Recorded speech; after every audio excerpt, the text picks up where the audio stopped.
बहुत बहुत शुक्रिया और वहाँ बैठे सभी लोगों को नमस्कार और सभी लोगों को गुड मॉर्निंग। और आपने इस एनडीटीवी युवा अवार्ड्स में बुलाया, इसके लिए एनडीटीवी के तमाम टीम को मैं धन्यवाद देता हूँ। और आप सब लोगों से बस यही कहना चाहते हैं कि ये देश जो हमारा है सबसे युवा देश है और सबसे प्रदेश युवा जो है हमारा वो बिहार है। लगभग 25 साल के उम्र के नीचे की आबादी जो है 58% है बिहार में। और बिहार जो राज्य है ये ज्ञान और मोक्ष की धरती रही है। और यहाँ लोगों को अगर देखा जाए तो बिहार के लोग जो हैं हर एक फील्ड में, चाहे आईएएस हों, आईपीएस हों, इंजीनियर्स हों, डॉक्टर्स हों, या हर एक फील्ड में जो है बढ़ चढ़ कर के जो है देश के लिए जो है सेवा करने का काम करते हैं, देश के विकास में योगदान करते हैं।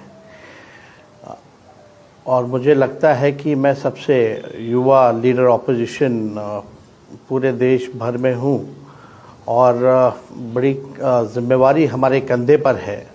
लगभग 13-14 करोड़ की आवाज़ बनना, उनकी आवाज़ को सदन हो या सड़क हो उस पर उठाना, उनको न्याय दिलाना, ये हम लोगों की जिम्मेवारी है। अगर आप देखें प्रति व्यक्ति आय के मामले में, प्रति व्यक्ति निवेश के मामले में या किसानों के आय के बारे में बिहार जो है पीछे है। मुझे लगता है कि बिहार में बहुत ही स्कोप है बिहार को आगे ले जाने के लिए। उसके लिए एक विजन चाहिए, एक रोड मैप चाहिए और सबसे महत्वपूर्ण बात जो है विल पावर चाहिए। ये लैंडलॉक्ड स्टेट है लेकिन हम लोग जो हैं अगर विल पावर मजबूत हो, अगर विजन हो तो हम लोग ज़रूर जो है कामयाब हो सकते हैं। बिहार में बहुत सारी चीज़ें हैं, एग्रो बेस इंडस्ट्री लाया जा सकता है, हर एक चीज़ें की जा सकती हैं। और बिहार में मैंने हर ज़िले जो है कई बार जो है हमने लोगों के पास जा कर के दौरे पर जो है मुलाकात हम लोगों ने किया है। और सबसे बड़ी जो समस्या जो है मेरे ख्याल से सिर्फ बिहार ही नहीं बल्कि पूरे देश में वो नौजवानों को लेकर के बेरोज़गारी जो है सबसे बड़ा दुश्मन है। कोविड से पहले सबसे पहले देश भर में हमने बेरोज़गारी हटाओ यात्रा की शुरुआत की थी।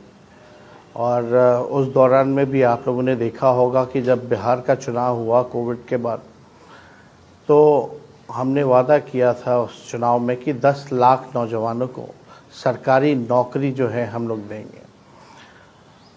और जब हम सरकार में उप मुख्यमंत्री के रूप में बने तो 17 महीने की जो सरकार रही, हम लोगों ने 5 लाख, देश के इतिहास में पहली बार ऐसा हुआ कि किसी राज्य सरकार ने 5 लाख नौकरी जो है एक साथ जो है नियुक्ति पत्र लोगों को देने का काम किया। 3.5 लाख नौकरियां जो हैं प्रक्रियाधीन हम लोगों ने कराया। आईटी पॉलिसी पहली बार बिहार में बना, स्पोर्ट्स पॉलिसी पहली बार बिहार में बना, टूरिज़्म पॉलिसी पहली बार बिहार में बना। और लगभग बिहार में टूरिज़्म में कोविड के बाद 8 से 9 करोड़ जो पर्यटक जो हैं वो बिहार जो हैं आए। 50,000 करोड़ का निवेश जो है हम लोगों ने लाने का काम किया। तो काम तो जिम्मेवारी बड़ी है लेकिन यहाँ नौजवान हैं, सब लोग जो हैं युवा हैं और युवा जो है वही देश का भविष्य है। और हम सब लोगों को बेरोज़गारी से लड़ने की ज़रूरत है, लोगों को अच्छी शिक्षा देने की ज़रूरत है। एक प्लेटफॉर्म जो है युवाओं को मिलना चाहिए, एक अपॉर्चुनिटी मिलना चाहिए अलग अलग क्षेत्रों में, चाहे खेल कूद का क्षेत्र हो, राजनीति हो या पढ़ाई लिखाई हो, कला संस्कृति हो। सभी लोगों को एक ऐसा इंफ्रास्ट्रक्चर प्रोवाइड करने की ज़रूरत है क्योंकि बिहार के लोग, बिहार के युवा प्रतिभाशाली हैं और मुझे पूरा भरोसा है कि कहीं भी अगर इनको प्लेटफॉर्म और अच्छा इंफ्रास्ट्रक्चर मिले तो देश का नाम ऊंचा कर सकते हैं। तेजस्वी, और मैं आपको बताना चाहूँगा। जी जी जी, बताया जाए। जी, यहाँ पर युवा हैं और वो लोग भी आपसे सवाल पूछेंगे, लेकिन उससे पहले मैं कुछ सवाल पूछ लेती हूँ, क्योंकि पिछले कुछ महीनों से आप पूरे बिहार के दौरे पर हैं। लगभग हर जिला घूम चुके हैं। 2020 से 2025, क्योंकि 6 महीने में चुनाव होने वाला है, क्या बदला है बिहार में? देखिए, बिहार में हमारे जो चाचा मुख्यमंत्री हैं वो तो कह रहे हैं 10 साल में दुनिया ही खत्म हो जाएगी।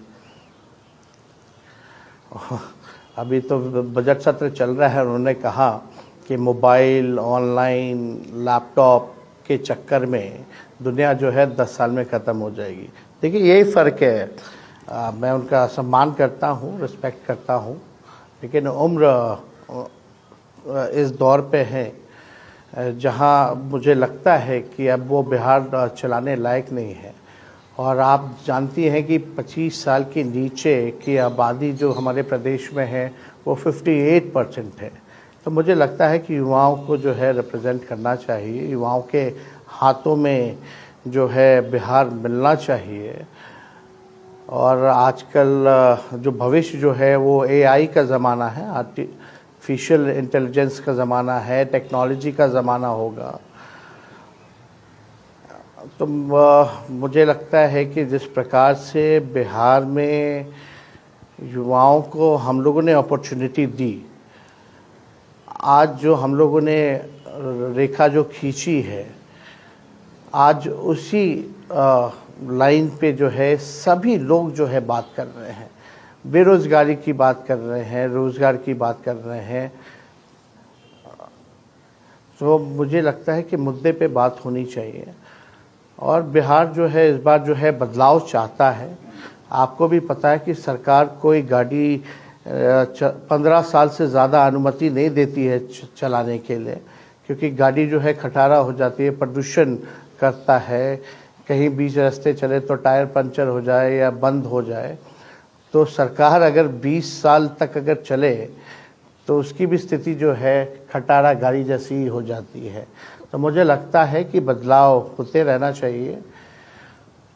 तो 2020 में आपने कहा था कि नीतीश कुमार थक गए हैं। मुझे याद है जब आप पॉलिटिकल कैंपेन कर रहे थे तो एक दिन में आप 10-12 रैलीज करते थे, इधर से उधर भागते रहते थे। तो 2020 में अगर नीतीश कुमार थके हुए हैं तो 2025 में नीतीश कुमार ठीक हैं? अब ये तो जनता पे छोड़ दीजिए, उनको आकलन करने दीजिए। लेकिन हमें तो लगता है कि वो थके हुए मुख्यमंत्री हैं। जिस हिसाब से क्राइम का ग्राफ बिहार में बढ़ रहा है, करप्शन की बात है या बेरोजगारी की बात है या गरीबी की बात, पलायन की बात, आज भी बिहार वही है, सबसे पीछे है, अव्वल राज्यों में आ नहीं पाए। आप देखिएगा चंद्रबाबू नायडू जो हैं स्पेशल पैकेज लेके 2 लाख करोड़ से भी ज़्यादा वो आंध्र प्रदेश लेके गए, लेकिन हमारे मुख्यमंत्री जो है नीति आयोग के बैठक में भी नहीं जाते, इंडस्ट्रियलिस्ट से नहीं मिलते हैं।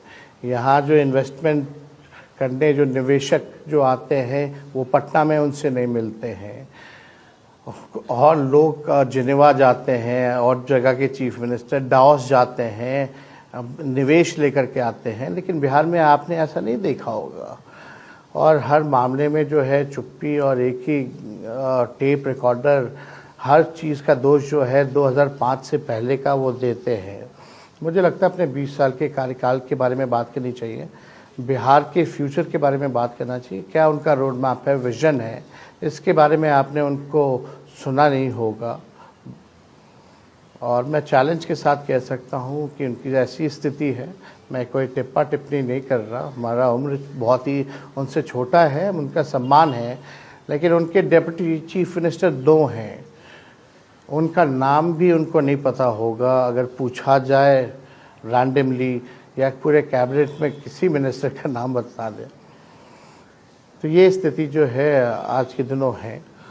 तो मुझे लगता है कि इस बार बिहार की जनता जो है सही से मूल्यांकन करेगी और सबसे युवा प्रदेश है, और मुझे लगता है कि इस बार बिहार जो है युवाओं के हाथों में जो है बिहार सौंपने का काम करेगी। जी तेजस्वी, एक सवाल ये है कि इंडिया ब्लॉक पर चर्चा हो रही है। 2024 में इंडिया ब्लॉक का जो परफॉर्मेंस रहा, उसके बाद से 3 असेंबली इलेक्शंस हुए, हरियाणा, महाराष्ट्र और दिल्ली। तीनों में ये कहा जाता है कि कांग्रेस एक वीकलिंग है। 2020 का चुनाव देखा जाए तो शायद आपकी सत्ता आ जाती अगर कांग्रेस भी ठीक से परफॉर्म करती तो इस बार आप कांग्रेस की भूमिका क्या देखते हैं अपने अलायंस के साथ? नहीं, देखिए, कांग्रेस से हमारा पुराना अलायंस है, हमारे पुराने पार्टनर हैं, और जब चुनाव लड़ते हैं अलायंस में तो सब साथ मिलकर के चलते हैं। और 2020 का भी चुनाव हम लोगों ने मजबूती के साथ लड़ा था, और हम लोगों ने तो लगभग सरकारी बना दिया था। आपको भी पता है कि 4 बजे शाम में काउंटिंग रोक दी गई थी, तब तक हम लोग लीड कर रहे थे, और फिर काउंटिंग जो शुरू है 12 बजे रात में की गई, और हम लोग सत्ता से केवल 7 सीट ही जो है दूर रह गए, और दोनों अलायंस में मात्र डिफरेंस जो था 12,000 वोट्स का ही था। तो इस बार हम लोग फिर से मजबूती के साथ लड़ेंगे और बेहतर करने का प्रयास करेंगे। हम लोग जो है मुद्दे की बात करने वाले लोग हैं, और हम लोगों ने 17 महीने जो सरकार चलाया। जी तेजस्वी, निशांत कुमार की बात हो रही है। मुख्यमंत्री नीतीश कुमार के बेटे हैं। जदयू से भी आवाज उठ रही है कि उनको बड़ी भूमिका मिले, उनको बड़ा रोल मिले। आपको लगता है कि 2025 का चुनाव तेजस्वी बनाम निशांत कुमार हो सकता है? अब देखिए, ये तो नीतीश जी से ही पूछना चाहिए ये सवाल, या निशांत जी से ही ये सवाल पूछना चाहिए। हम तो कोई होते नहीं हैं उनके दल में या परिवार में हस्तक्षेप करने वाले। ये निर्णय उन लोगों का ही होगा। लेकिन मुझे लगता है कि कोई भी युवा है राजनीति में एकदम आना चाहिए। आजकल माहौल ऐसा बना दिया गया है मारिया जी की राजनीति बड़ी गंदी चीज़ है। राजनेता जो हैं उनके इमेज को लेकर के बात की जाती है, लेकिन हर 5 साल बाद हर नेताओं को जो है जनता के बीच लोग जाते हैं, उनका हर घड़ी जो है आकलन किया जाता है, एनालिसिस होता है, उनके परफॉर्मेंस को रेट किया जाता है, तब जनता जो है चुन के भेजती है या तो हराती है। तो मेरे ख्याल से युवाओं को पॉलिसी मेकिंग और डिसीजन मेकिंग में आना चाहिए, ज़रूर आना चाहिए। मुझे लगता है कि बाहर बैठ के कमेंट करना लोगों के लिए बहुत आसान है, but it's a 24 hour job. हम पहले क्रिकेट भी खेल चुके हैं, अब राजनीति में भी आए हैं, और दोनों आप जानते हैं कि अब जिस हिसाब से राजनीति भी है वो 2020 हो गया। आपको 24 आवर्स जो है आपको अवेयर होना होता है, जागरूक रहना पड़ता है, एक्टिव रहना पड़ता है, और ये बड़ी जिम्मेवारी है। कुछ लोग अगर बाहर से कमेंट करते हैं ये ऐसा है वैसा है, और सब लोगों से अपील है जो नौजवान हैं ज़रूर आए, राजनीति में आए।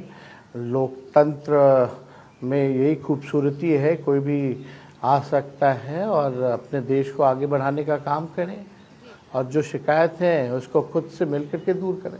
जी, डिलिमिटेशन पे बहुत चर्चा हो रही है तेजस्वी। कुछ दिन पहले स्टालिन ने चेन्नई में बैठक बुलाई, वहां पर बहुत सारे मुख्यमंत्री और उप मुख्यमंत्री भी मौजूद थे। अगर नॉर्थ स्टेट्स की बात की जाए तो उत्तर प्रदेश और बिहार को फायदा ही होगा अगर डिलिमिटेशन होगा, लेकिन साउथ का कहना है कि उनको नुकसान होगा। तो आप कैसे देखते हैं इस डिबेट को? अभी क्या नुकसान हो रहा है नॉर्थ स्टेट्स को, मैं वो जानना चाहूंगा पहले।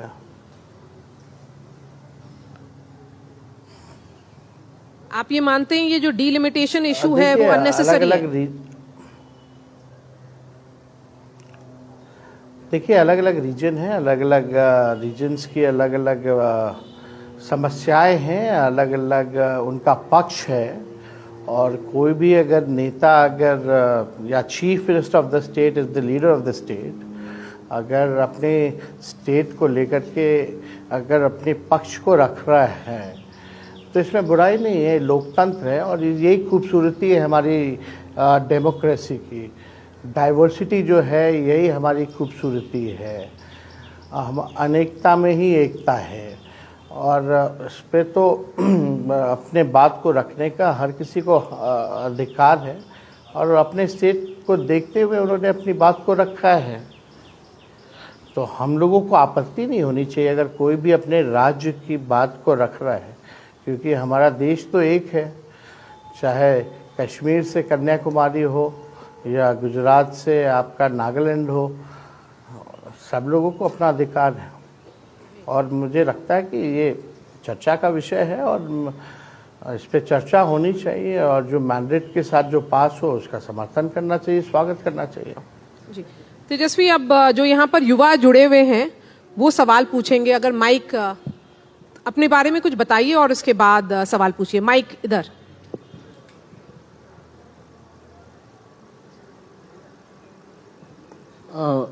नमस्कार सर, मेरा नाम मयंक है और आज क्योंकि हम एनडीटीवी युवा कॉन्क्लेव के 6th एडिशन में हैं, तो मेरा आपसे ये सवाल है कि आने वाले बिहार चुनाव में युवाओं के लिए एक वो कौन सा मुद्दा रहेगा जिसके ऊपर आप और आपकी पार्टी, आपके दल सबसे ज़्यादा कैंपेनिंग करेंगे, फोकस करेंगे? युवाओं को अट्रैक्ट करने के लिए कौन सा वो सबसे एक मुद्दा रहेगा? बिहार को स्पेसिफिकली अगर हम टारगेट करें, चाहे वो हम नॉर्दर्न बिहार देखें या सदर्न बिहार देखें, वहाँ की यूनिवर्सिटीज़ की बात करें, तो इन शॉर्ट वो कौन सा एक मुद्दा रहेगा जिसके ऊपर आप और आपकी पार्टी सबसे ज़्यादा फोकस करेगी आने वाले चुनाव में? Thank you. बहुत बहुत शुक्रिया आपके सवाल को लेकर के। और आपको पता है 20 के चुनाव में हमारा एजेंडा था बेरोज़गारी हटाने का, 10 लाख नौकरी का, और पूरे बिहार में ही नहीं बल्कि पूरे देश में बेरोज़गारी जो है सबसे बड़ा इशू है। लोग इससे सफ़र कर रहे हैं, ग्रेजुएट होकर के भी जो है उनके पास रोज़गार नहीं है।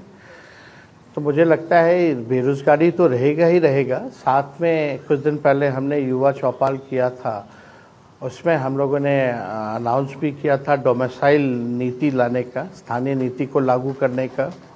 और जो भी लोग अगर सरकारी वैकेंसी के लिए फॉर्म भरते हैं तो उसमें फ़ीस होता है 500 से लेकर के, और ट्रैवल का भी खर्चा होता है। तो हमने कहा है कि जो भी फ़ीस होगा फॉर्म का वो माफ़ किया जाएगा, और जो भी सेंटर से परीक्षा देने लोग जो जाएंगे या घर वापस लौटेंगे उनका आने जाने का जो है किराया वो माफ़ किया जाएगा। युवा आयोग का गठन जो है बिहार में हम लोग करेंगे, और colleges, universities, quality of education छात्र छात्राओं को मिले, कोई भी खाली रिक्त पद ना रहे, सभी पदों को जो है बढ़ा जाए, चाहे प्रोफेसर्स हों या टीचर्स हों। और सबसे बड़ी इशू जो है इंडस्ट्री को लाने का, हमारा बड़ा मन है SEZ हो, IT पार्क हो या डेटा सेंटर्स जो हों, वो एक IT हब बिहार बने, एजुकेशनल हब बने। आप जानते हैं कोटा लोग जाते हैं, बिहार में क्यों नहीं हो सकता? वहाँ पढ़ने वाले बिहारी, पढ़ाने वाले बिहारी, खाना बनाने वाले बिहारी, गार्ड बिहारी, सब कुछ जो है बिहार के पास इंफ्रास्ट्रक्चर वहाँ है, तो we can give it in Bihar also. और आगे बढ़ते हैं। बिहार से इतने ज़्यादा जो है जी। एक और सवाल यहाँ पर, अपने बारे में बताइए।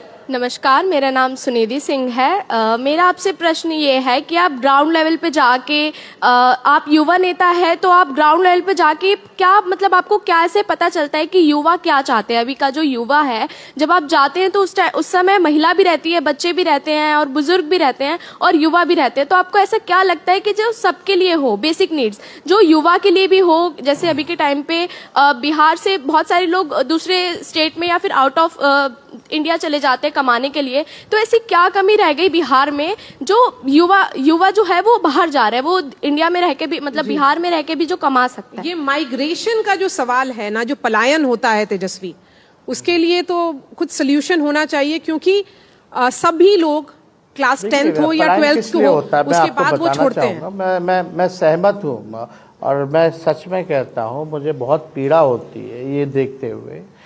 और ये हम पलायन जो है रोक सकते हैं। ज़्यादातर पलायन क्या चीज़ के लिए होता है? शिक्षा को लेकर के, चिकित्सा को लेकर के, रोजी रोजगार को लेकर के। ये 3 अहम चीज़ हैं, यानी basic need of a society.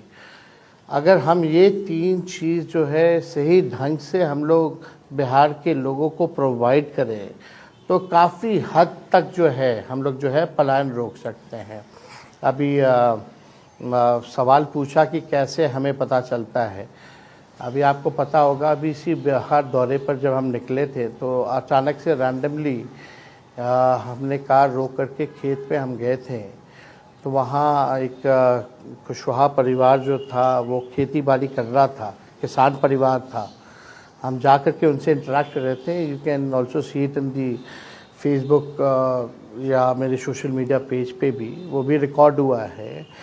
तो लोगों का प्रॉब्लम जानना चाहा था, किसानों का। तो साथ में हमने देखा एक बच्ची है उनकी, वो भी खेत में काम कर रही है। तो हमने पूछा कि आप पढ़ाई कर रही है, नहीं कर रही? तो बोलती हाँ भैया, हम पढ़ाई कर तो रहे, लेकिन मदद के लिए, योगदान के लिए जो है हम अपने माता पिता के साथ जो है अपने परिवार को भी खेतों में सहयोग करते हैं। तो बोले क्या पढ़ना चाहती हो, आगे क्या करना चाहती हो? तो बड़ी अच्छी बात उस बच्ची ने कहा था कि भैया हमारे स्कूल में कंप्यूटर है, लेकिन कंप्यूटर पढ़ाने वाला कोई नहीं है, और जब से कंप्यूटर है तब से ऐसे ही हैं, पता नहीं कब आखिरी बार चालू हुआ होगा। तो मुझे कंप्यूटर पे पढ़ाई करना है।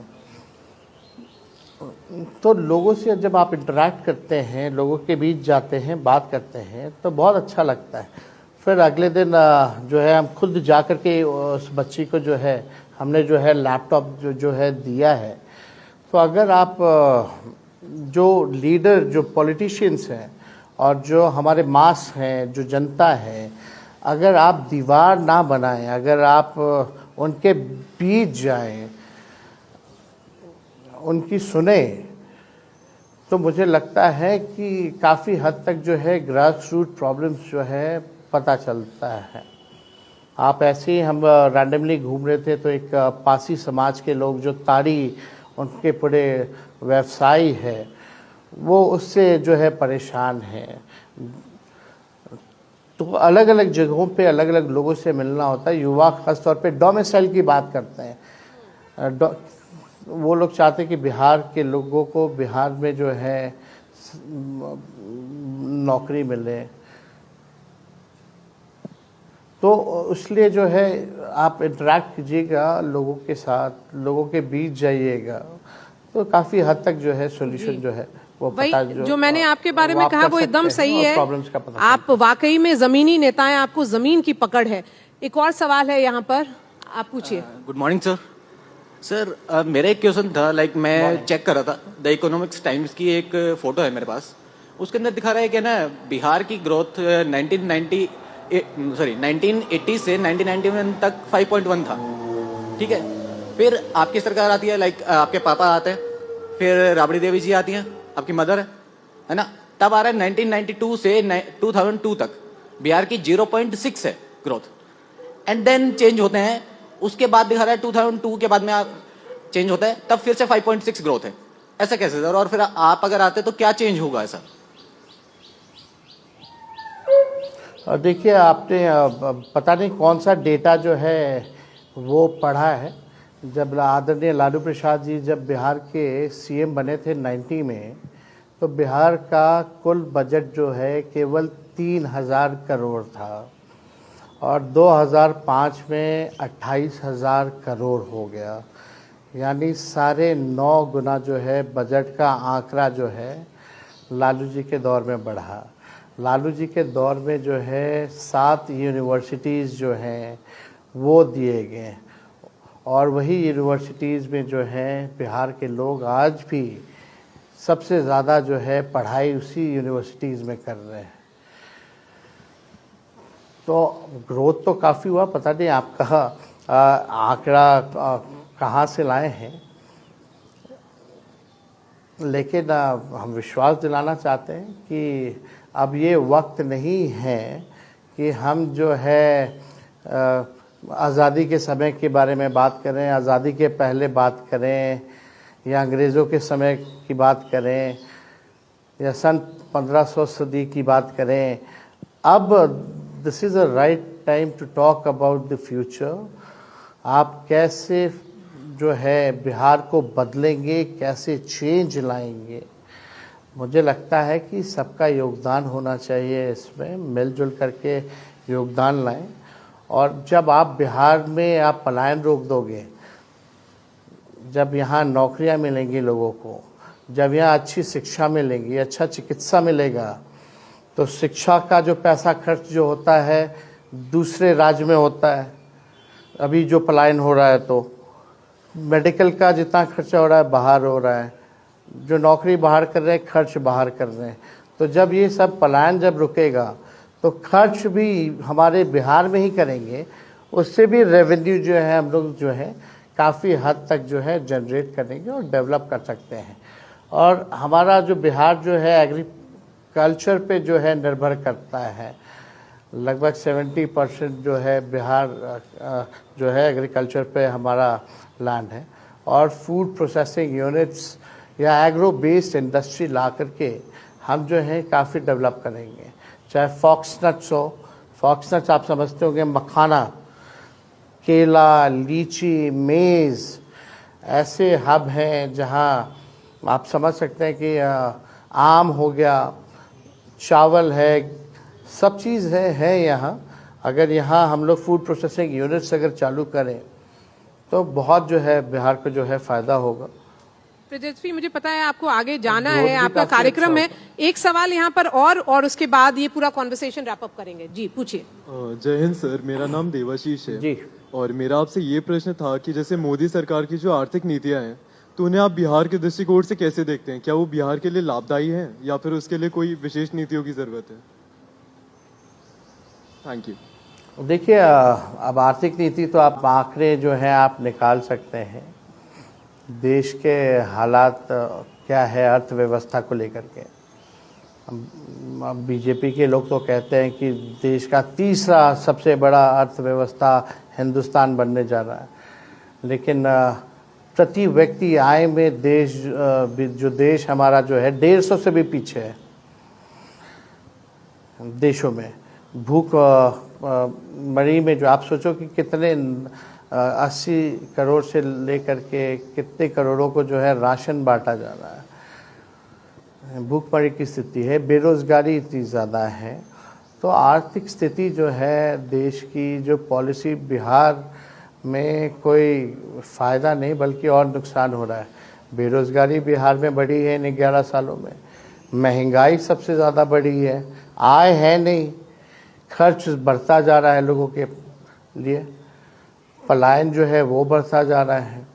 तो नीति और जो हमारे यहाँ जो इंडस्ट्रीज भी जो थे, अभी हाल फिलहाल में बेगूसराय में आपका मक्के का अनुसंधान केंद्र था, अनुसंधान केंद्र अभी भी है। अभी शिवराज सिंह चौहान जी ने, भारत सरकार ने एक चिट्ठी लिखा कि उसको भी जो है कर्नाटका लेके जाएंगे। हम लोगों ने आवाज़ उठाया, उसके बाद पार्लियामेंट में जो है शिवराज सिंह चौहान जी ने कहा कहीं नहीं जाएगा, लेकिन वो चिट्ठी दिसंबर का था उनका। तो आप समझ सकते हैं बिहार को जिस हिसाब से सेंट्रल से सहयोग करना चाहिए, या लास्ट जो सप्लीमेंट्री बजट में उन्होंने जो अनाउंस किया था कई हज़ार करोड़ों का, वो अब तक जो है बिहार को मिला नहीं है। कभी भी स्पेशल पैकेज जो है मिला नहीं है। और बिहार जो इलाका है फ्लड और ड्रॉट से, यानी बाढ़ और सुखाड़ से हमेशा परेशान होता है। अभी फ्लड भी आया था, कोई असिस्टेंस जो है केंद्र सरकार से मिला नहीं। हाँ, चुनाव है तो अब नई नई चीज़ें जो हैं वो सुनने का मौका मिलेगा, लेकिन 11 साल से बिहार के लोग जो हैं मोदी जी को जिता रहे हैं, लेकिन उस हिसाब से बिहार के साथ जो है सौतेला व्यवहार हो रहा है। जी, इस कार्यक्रम का आखिरी सवाल ये होगा तेजस्वी कि आपकी जिंदगी का हम करके दिखाते हैं मोमेंट क्या था? देखिए, हम जो 5 लाख नौकरी हम लोगों ने दिया, बहुत जब हम डिप्टी चीफ मिनिस्टर बने, हालांकि चीफ मिनिस्टर नहीं बने थे, और हमारे चाचा ने कहा था 20 में जब हम 10 लाख नौकरी देने की बात कर रहे थे, तो वो कहते थे कहाँ से लाएगा, अपने बाप के पास से पैसा लाएगा, असंभव है। उन्हीं मुख्यमंत्री के हाथों हमने 5 लाख नियुक्ति पत्र बंटवाया और 3 लाख नौकरियां हमने जो है प्रक्रियाधीन कराई। पढ़ने लिखने वालों को भी नौकरी मिला विदाउट एनी पेपर लीक। हमारे हटने के बाद पेपर लीक, पहले पेपर लीक। और खेलने कूदने वालों को भी स्पोर्ट्स पॉलिसी बना करके 73 ऐसे स्पोर्ट्स पर्सन थे जिनको हम लोगों ने डीएसपी रैंक तक जो है, जिन्होंने बिहार के लिए, देश के लिए मेडल लाया, उनको जो है हम लोगों ने नौकरी दिया। तो काफ़ी लोग सवाल पूछते थे कि कब दीजिएगा, अब आपकी सरकार बन गई। हालांकि हम तो डेप्यूटी चीफ मिनिस्टर बने थे, लेकिन फिर भी जो है हमारा जो कमिटमेंट है हमने किया। तो मैं कह सकता हूं कि तेजस्वी की उम्र कच्ची हो सकती है, लेकिन जुबान कच्ची नहीं है। Tejasvi Yadav, thank you so much for your time here on NDTV, and thank you for addressing the Yuva, and we wish you all the best for the elections which are coming up in Bihar. Thank you so much. Thank you. Hope to see you soon over here.